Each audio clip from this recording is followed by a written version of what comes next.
I think I didn't do anything wrong, just made the best of a bad marriage, so I don't understand why my husband handed me those divorce papers in front of my whole family.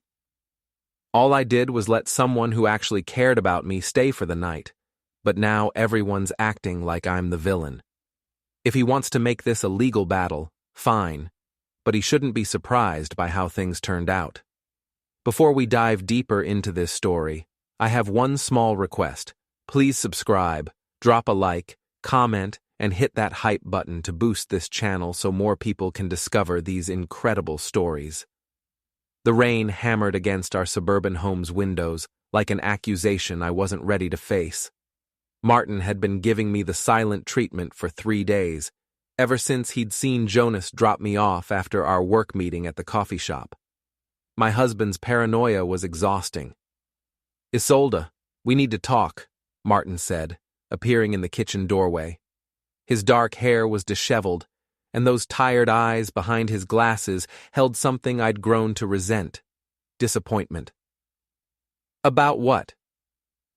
I didn't look up from my phone, where Jonas was texting me sweet messages about how beautiful I'd looked today. Finally, someone who appreciated me.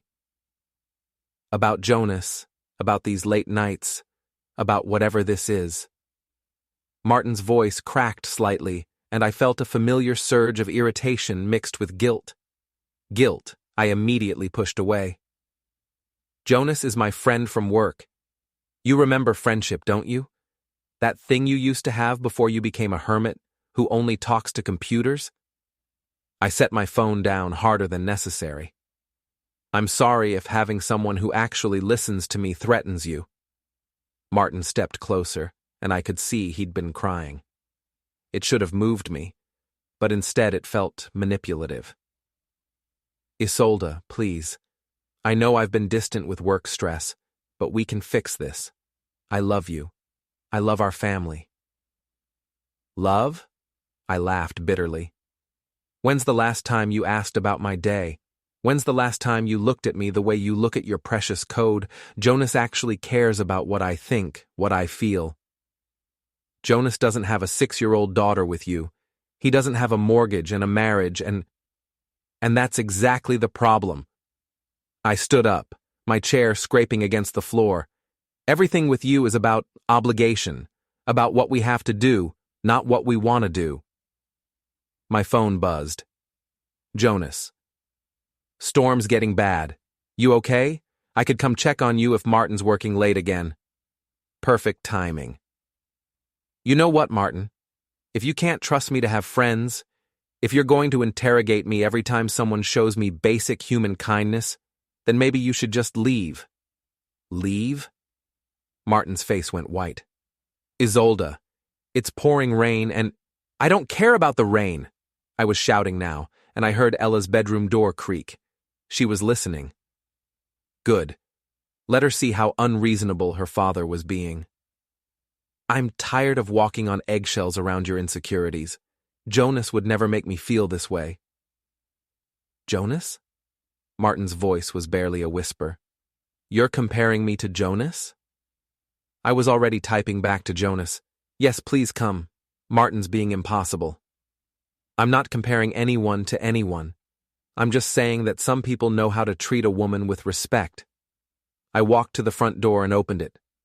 Rain immediately began soaking the hardwood floor, but I didn't care.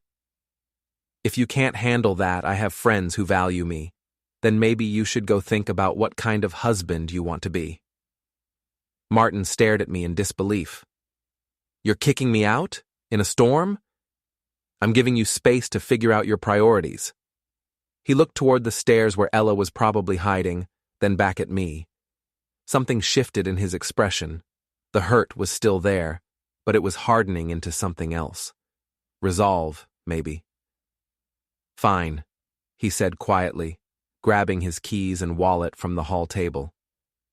"But Isolda, when you're ready to be honest about what's really happening here, you know my number." He walked past me into the storm, and I watched him get soaked running to his car. Part of me wanted to call him back, but then my phone buzzed again. "Jonas, on my way. You deserve so much better than this." 20 minutes later, Jonas was at my door with coffee and that smile that made me feel like I was 25 again. As I let him in, I caught a glimpse of Martin's car driving slowly past, probably going to his mother's house to complain about me. "You did the right thing," Jonas said, pulling me into a hug that smelled like expensive cologne instead of the generic soap Martin used. He was being totally unreasonable. I nestled into his arms and felt vindicated. Finally, someone who understood me. The next morning, I woke up on the couch with Jonas's arm around me. Nothing had happened. We'd just talked and watched movies until we fell asleep. But I knew how it would look. More importantly, I knew how I wanted it to look. "Mommy?" Ella appeared at the top of the stairs in her princess pajamas, rubbing her eyes. "Where's Daddy?" "Daddy just needed a break, sweetheart," I said, gently moving away from Jonas, who was stirring awake. "Come have breakfast." As Ella came downstairs, she noticed Jonas on our couch, and her little face scrunched up in confusion. "Why is Mr. Jonas here?" "He was helping Mommy during the storm," I explained, leading her to the kitchen. "Sometimes grown-ups need help from their friends." Jonas stretched and smiled at Ella. "Good morning, Princess. Your mom was really brave last night during all that thunder." I felt a warm glow at his words. When was the last time Martin had called me brave? My phone was buzzing with messages. Mom had texted, "How are you holding up, honey? Your sister told me about Martin's jealousy issues." I hadn't told Melissa anything specific, but she'd always been good at reading between the lines. I typed back, "It was a rough night, but I'm okay." Jonas stayed to help. Mom's response was immediate. "Good. You need people who support you. Martin needs to grow up." My mother-in-law Doris had left 3 voicemails, but I deleted them without listening. I could imagine what they said. Something about how I was being unreasonable, and Martin was just concerned. Doris had never liked me, always thought her precious son could do better. Philip, Martin's older brother, had sent a text. "Hey, Isolda, is everything okay?" Martin showed up at Mom's pretty upset. "Can we all talk?" I ignored it. Philip always tried to play peacekeeper, but he never understood that some situations didn't need peacekeeping. They needed people to pick sides. While Jonas showered and Ella watched cartoons, I did something I probably shouldn't have. I posted a photo on social media. It was just me and Jonas at the kitchen table with coffee cups, him looking attentively at something I was saying. I captioned it, "Grateful for friends who listen." Within minutes, the likes and comments started rolling in. My sister Melissa, "You deserve all the support." Mom, "So glad you have good people in your life." My co-workers from HR, "Cute. You two look happy." But then I saw Martin's car pull into the driveway. Through the window, I watched him sit there for a long moment, staring at Jonas's BMW parked in our spot. He had his phone out, probably taking pictures like some kind of stalker. "Maybe I should go," Jonas said, appearing behind me with damp hair and my husband's borrowed t-shirt. "No," I said firmly. "You have every right to be here. We're not doing anything wrong." Martin didn't come inside. He just sat there for 10 minutes, then drove away. But something about the set of his shoulders as he left made me uneasy. That evening, after Jonas had finally gone home, Ella asked again about her daddy. "When is he coming back?" "I don't know, baby. That depends on whether he can learn to trust Mommy." "But I miss him," she said in that small voice that made my chest tight. "I know, but sometimes daddies need time to think about how to be better husbands." I smoothed her hair back. "How about we go shopping tomorrow, just us girls?" She brightened a little, and I felt like I'd handled it perfectly. I was protecting her from seeing her parents fight, giving Martin space to realize how much he needed us, and maintaining my friendship with the one person who actually understood me. My phone buzzed with a text from an unknown number. "This is Martin's attorney. We need to schedule a meeting regarding your marriage. Please respond within 48 hours. I stared at the message, my stomach dropping. Attorney? What kind of person gets lawyers involved in a simple marital disagreement? I screenshotted the text and sent it to Mom. Look how crazy this is getting. He's trying to intimidate me with lawyers now. Her response was swift and fierce. Don't let him bully you. Get your own lawyer. I'll help pay for it. As I tucked Ella into bed, she asked one more question. Mommy, are you and Daddy getting divorced like Tommy's parents? Of course not, sweetheart, I assured her. Daddy's just being dramatic. Everything will be fine. But as I said it, I realized I wasn't entirely sure I wanted everything to be fine. Maybe it was time for Martin to face some consequences for taking me for granted all these years. Sunday lunch at Doris's house was a family tradition I'd grown to dread, but this week I was almost looking forward to it. Let them all see how unreasonable Martin was being, how he was tearing our family apart over his paranoid jealousy. The whole family was there. Doris, of course, looking stern and disapproving as always.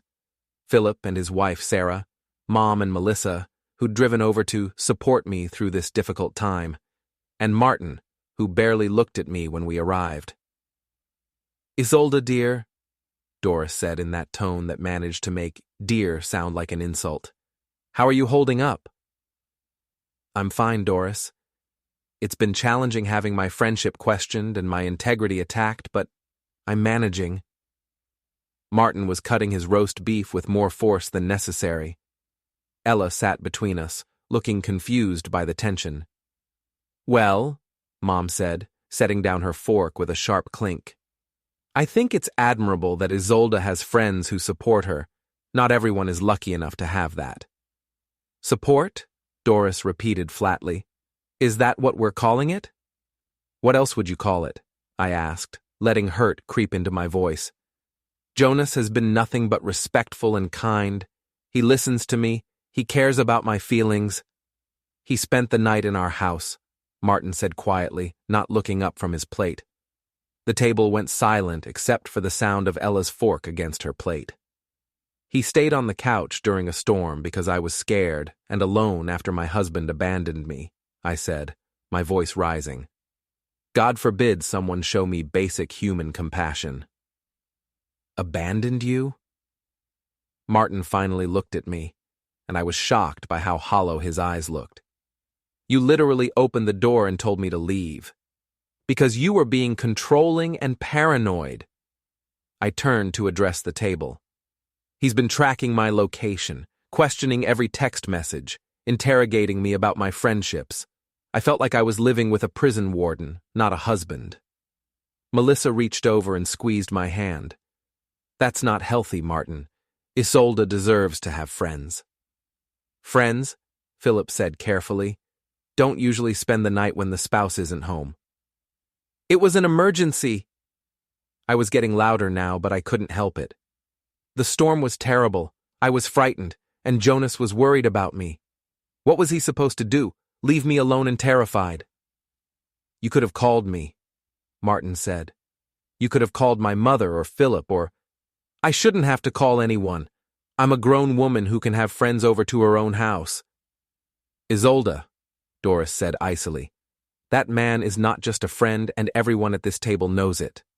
That's not true. But even as I said it, I felt heat rise in my cheeks. Just because you all have suspicious minds doesn't mean...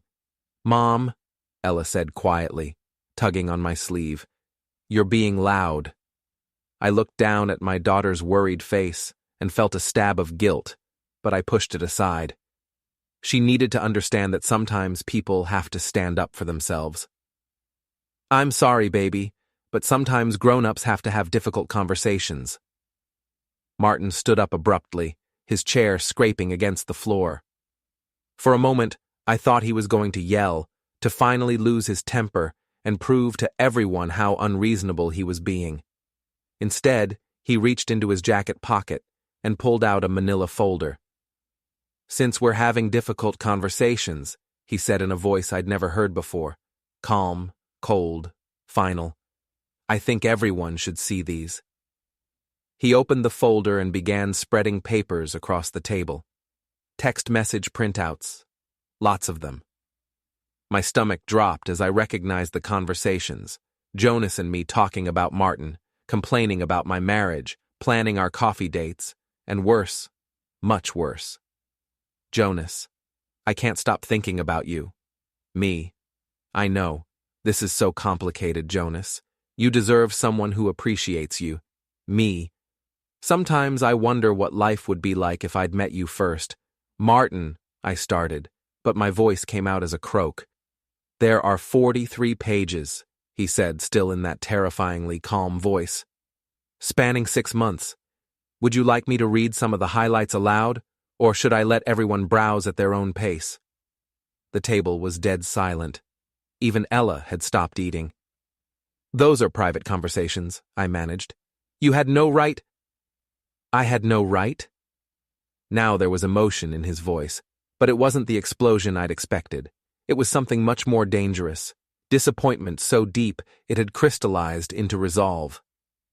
I had no right to investigate why my wife was coming home later and later, why she was texting someone at midnight, why she was suddenly finding fault with everything about our life together. Melissa was reading one of the printouts, her face growing pale. Mom was staring at me with an expression I couldn't read. It's not what it looks like, I said desperately. We never, nothing physical ever. Nothing physical, Martin repeated. Right. Just emotional adultery. Just my wife telling another man that she's fallen out of love with me, that she wishes she'd never gotten married, that she fantasizes about what her life could be like without me in it. Philip was reading over Sarah's shoulder, his face grim. Even Doris looked shocked, and she'd never liked me. Martin, I tried again, reaching for him, but he stepped back. I'm taking Ella home, he said. Isolda, when you're ready to have an honest conversation about our marriage, and I mean completely honest, you know where to find me. Until then, I think it's best if you stay at your mother's. You can't kick me out of my own house. I'm not kicking you out. I'm asking you to think about what you really want. Because if it's Jonas, then we need to discuss divorce and custody arrangements. If it's our marriage, then we need to discuss counseling and rebuilding trust. But I won't live in limbo anymore while you decide. He gathered up the papers, scooped up Ella, who clung to him like she understood more than she should, and walked out. The dining room was silent, except for the ticking of Doris's antique clock. Isolda, Mom said finally, we need to talk. But I was already grabbing my purse, my face burning with humiliation and fury. How dare he ambush me like that? How dare he violate my privacy and turn my own family against me? As I drove to Mom's house, my phone buzzed with a text from Jonas. Heard about lunch. You okay? Want to talk? At least someone still cared about my feelings. Monday morning at the office felt like walking through a minefield. Everyone was being too polite, too careful, and I knew the gossip had already started. Small offices were like that. Someone's cousin's friend had probably been at that disastrous lunch, and now everyone knew my business. Isolda, my supervisor, Janet, called from her doorway. Could I see you for a moment? My stomach clenched as I followed her into her office. Janet was usually warm and motherly, but today she looked uncomfortable. I wanted to check in with you, she said, closing the door. I understand you're going through some personal difficulties. It's nothing that will affect my work performance, I said quickly.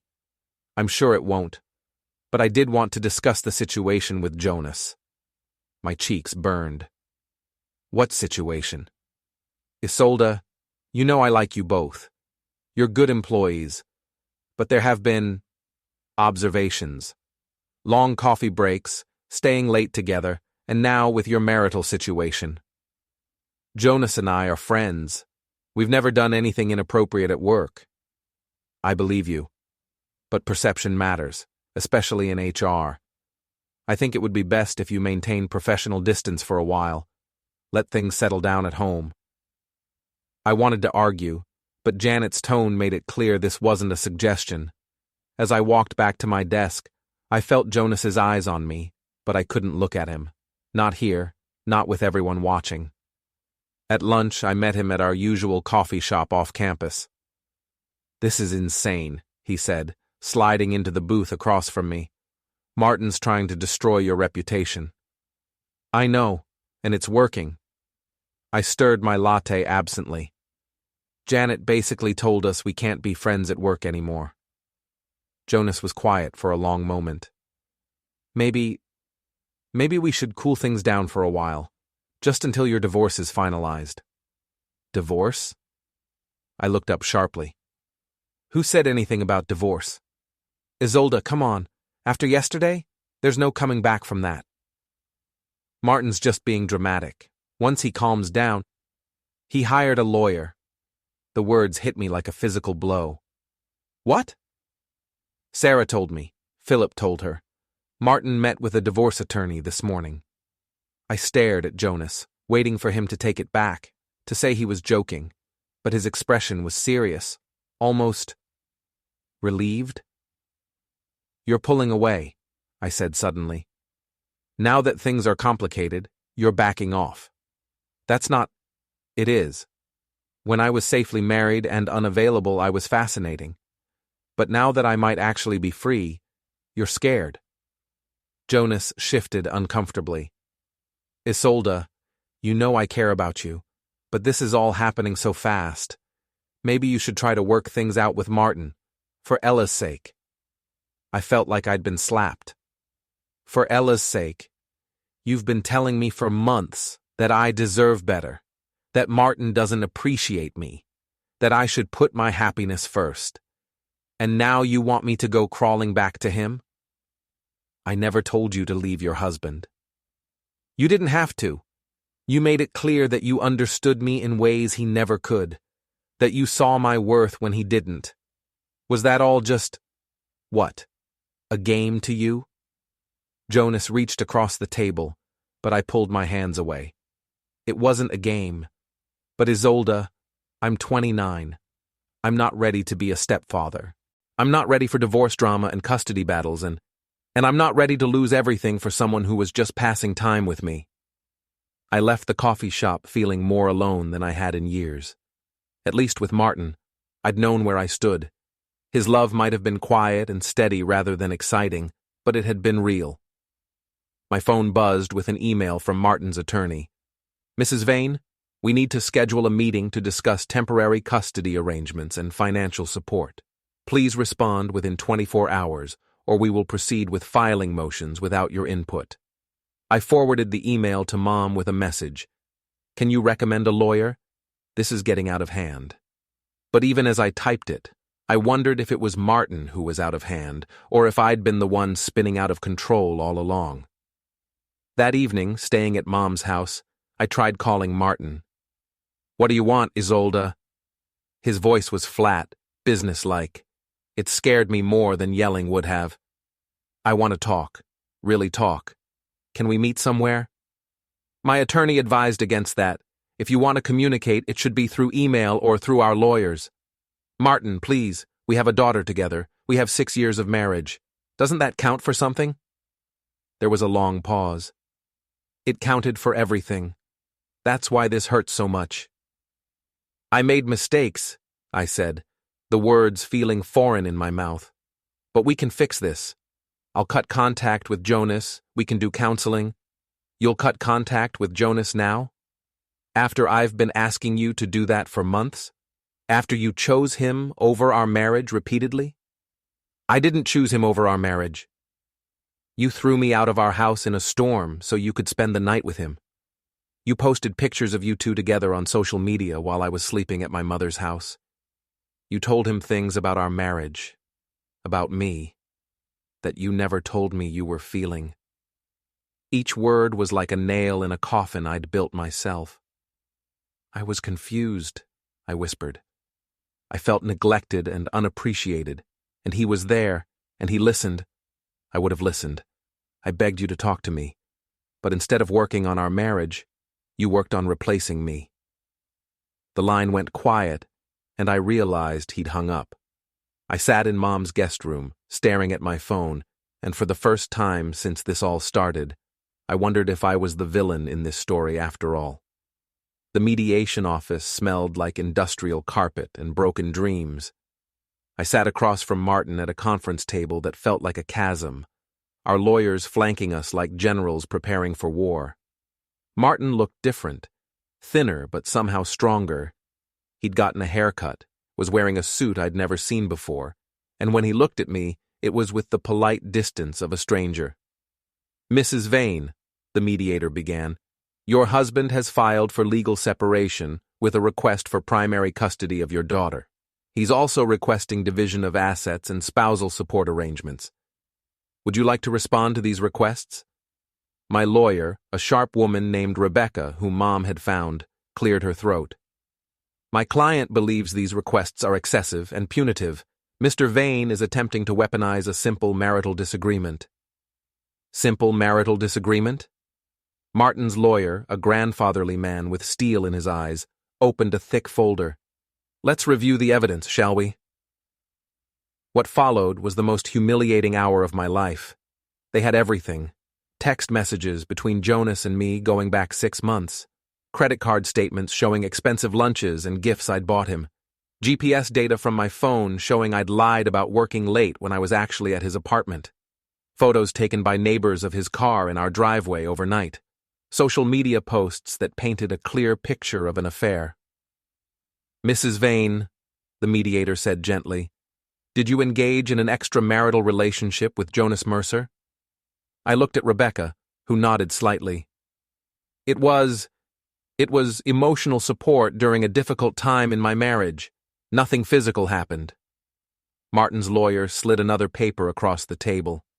"This is a text from you to Mr. Mercer dated 3 weeks ago. Would you like me to read it aloud?"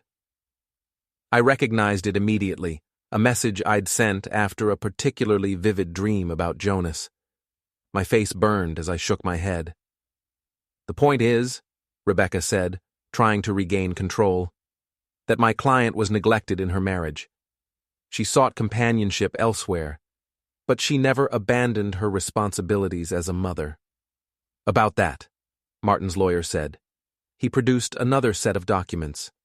"These are statements from Ella's teacher, expressing concern about behavioral changes. Statements from neighbors about loud arguments. A recording from the night Mrs. Vane forced her husband to leave during a storm." "Recording?" I looked at Martin sharply. "Our security system," he said quietly. "It records audio from the front door area. Everything you said that night, about me leaving if I couldn't trust you, about Jonas caring about you in ways I didn't. It's all documented." The mediator reviewed the evidence for what felt like hours. Finally, she looked up. "Mrs. Vane, I have to ask, do you want to save your marriage?"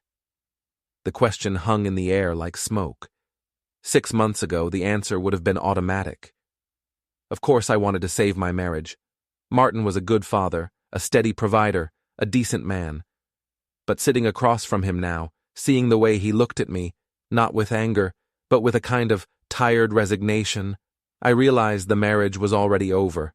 I'd killed it slowly, one secret text at a time.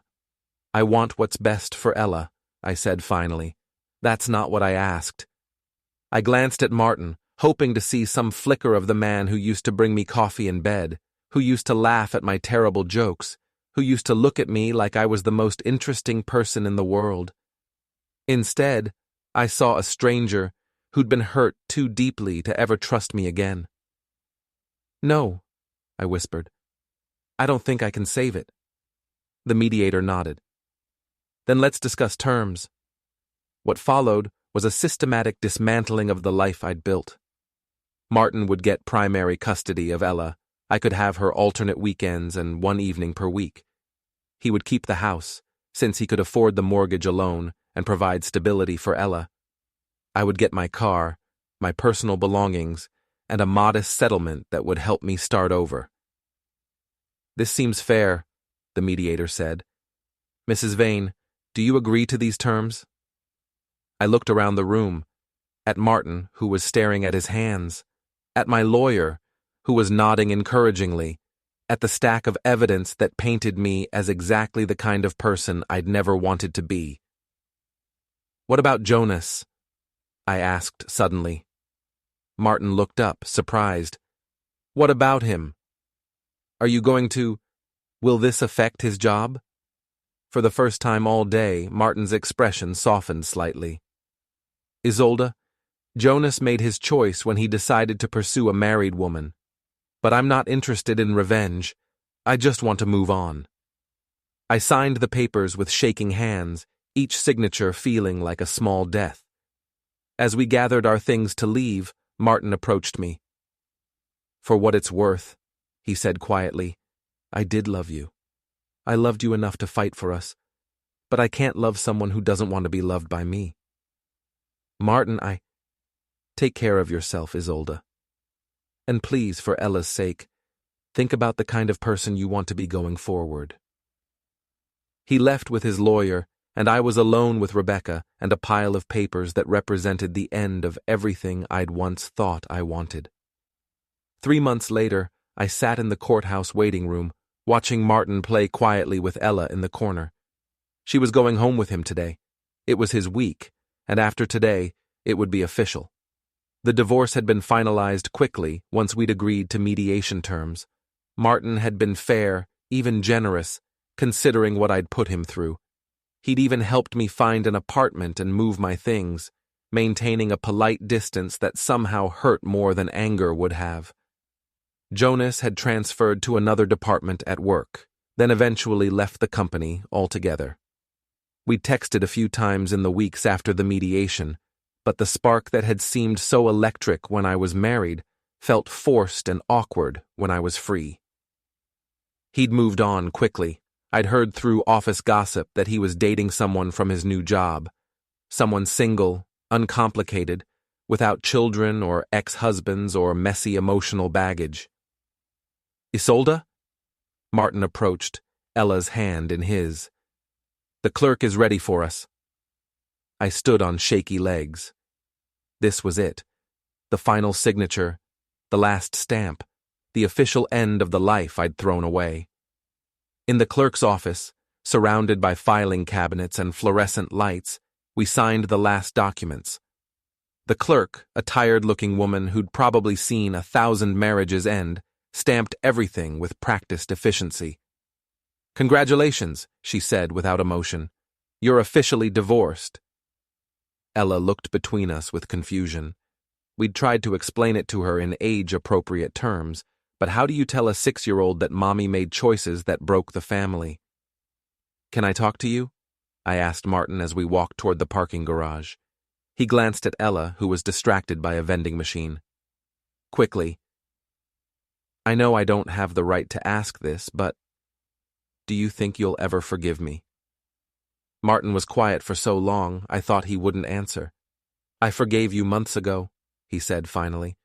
I had to, for my own peace of mind. But forgiveness doesn't mean forgetting, and it doesn't mean trust can be rebuilt. I know I messed up. I know I hurt you and Ella and Isolda. He turned to face me fully. I hope you find what you're looking for. I really do. But please, for Ella's sake, figure out what that is before you go looking for it in someone else. Ella ran back to us, chattering about the snacks in the vending machine. Martin lifted her easily, and she wrapped her arms around his neck with the casual affection of a child who feels completely secure in her father's love. See you Sunday, Mommy, she said, giving me a quick hug. See you Sunday, baby. I watched them walk away, Martin carrying our daughter, both of them moving toward a future that didn't include me in any meaningful way. At the car, Ella waved from her booster seat, and Martin gave me a polite nod before driving away. I stood in the parking garage for a long time, holding the divorce decree and thinking about the choices that had led me here. 6 months ago, I'd been a wife and mother with a stable life and a husband who loved me. I'd thrown it all away for the excitement of being desired by someone new, for the thrill of feeling special and understood and appreciated. But Jonas had never really known me. He'd known the version of myself I'd performed for him, the victim of a cold marriage, the woman who deserved better. Martin had known the real me, stubborn, sometimes selfish, prone to taking good things for granted. And he'd loved me anyway, until I'd made it impossible for him to continue. My phone buzzed with a text from Mom. How did it go, honey? I stared at the message, then typed back, "It's done." Good. You're better off without him. Now you can focus on finding someone who truly appreciates you. I almost laughed at the irony. I'd had someone who truly appreciated me. I'd been married to him for 6 years, and I'd traded him for a fantasy that evaporated the moment it became real. As I drove to my empty apartment, I thought about Ella asking when Daddy was coming home, about the security footage of me telling Martin to leave, about the stack of text messages that proved I'd been building a relationship with Jonas while tearing down my marriage. I'd told myself I was the victim in this story, the neglected wife, the woman whose husband didn't understand her, who deserved passion and excitement and someone who really listened. But sitting alone in traffic, holding divorce papers that gave Martin everything he'd asked for because I'd had no moral ground to stand on, I finally understood the truth. I hadn't been the victim of a bad marriage. I'd been the architect of one, and now I was free to live with the consequences of everything I'd built and everything I'd destroyed. The rain started as I pulled into my apartment complex. Just a light drizzle, nothing like the storm that had started it all. But as I sat in my car, watching the water streak down my windshield, I couldn't help but think that some storms are necessary. They clear the air, wash away what's dead and rotting, and leave behind a landscape where new things can grow. I just hoped I was strong enough to plant something better in the ruins of what I'd lost. Don't forget to hit like, subscribe, and turn on the bell so you don't miss the next story. Write in the comments from which city you are watching.